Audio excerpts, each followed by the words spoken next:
அன்பார்ந்த இறைமக்களே, கிறிஸ்துவின் மறுப ஜபக்குழுவின் வாயிலாக இன்று உங்களை சந்திப்பதில் நான் பெரும் மகிழ்ச்சி அடைகிறேன். மக்களே, சந்தோஷமாக இருக்கீங்களா?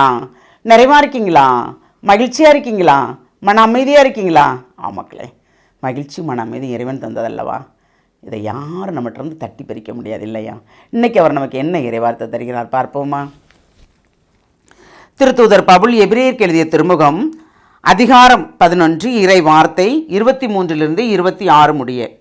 மோசே பிறந்தபோது குழந்தை அழகாக இருக்க கண்டு அவருடைய பெற்றோர் அரசனுடைய ஆணைக்கும் அஞ்சாது 3 மாதம் வரை ஒளித்து வைத்திருந்ததும் நம்பிக்கையினால்தான். மோசே பெரியவரான பின்பு பார்வேனுடைய மகன் என அழைக்கப்பட மறுத்ததும் நம்பிக்கையினால்தான்.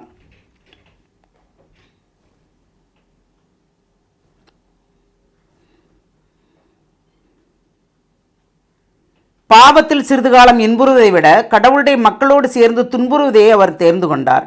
ஏனெனில் தமக்கு கிடைக்கவிருந்த கைமாறு ஒன்றையே கண்முன் நிறுத்தி அவர் எகிப்தின் செல்வங்களை விட மெஸ்ஸியாவின் பொருட்டு இகழ்ச்சியுறுவதே மேலான செல்வம் என்று கருதினார். Praise the Lord.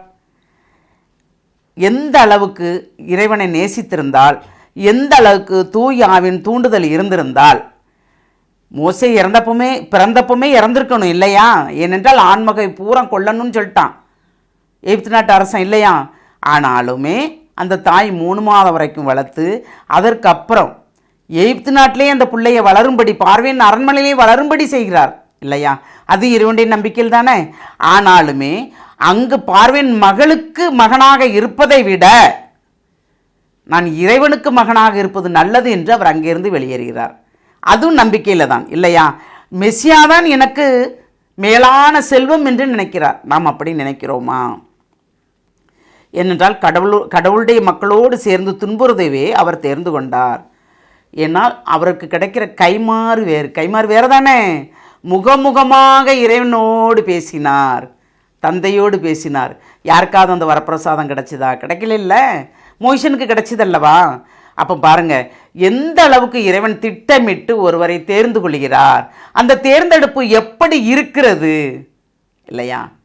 அந்த தேர்ந்தெடுப்பு தாங்க நமக்கு எல்லாமே நிறைவாக தருகிறது. அந்த நிறைவை கொண்டு தான் நாம் வாழுகிறோம். அப்போ நம்பிக்கை இந்த அதிகாரம் ஃபுல்லாக வருவது ஃபுல்லாக நம்பிக்கை தான். முழுவதுமாக வாசித்து பார்த்தால் ஒவ்வொருவர் முன்னோர்கள் அனைவருமே நம்பிக்கையால் தான் வாழ்கிறார்கள், நம்பிக்கையில் தான் பெற்றுக்கொண்டார்கள், நம்பிக்கையில் தான் ஒவ்வொரு தேசத்தை விட்டு வருகிறார்கள்.